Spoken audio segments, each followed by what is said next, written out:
ఇక్కడ నవగ్రహాలు మీకు పిక్చర్ మీకు ఇవ్వటం జరిగిందండి. మీరు చూడండి, సెంటర్లో ఉన్నది సూర్యుడు.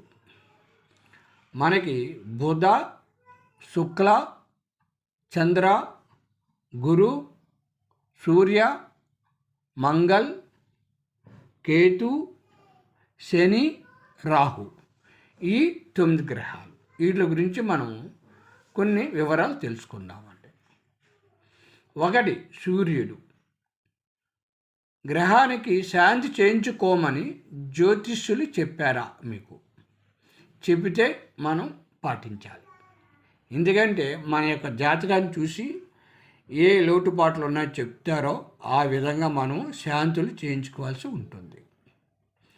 గ్రహానికి శాంతి చేయించుకుంటే ఎలాంటి ఫలితము చేకూరుతుంది అని తెలుసుకోవాలా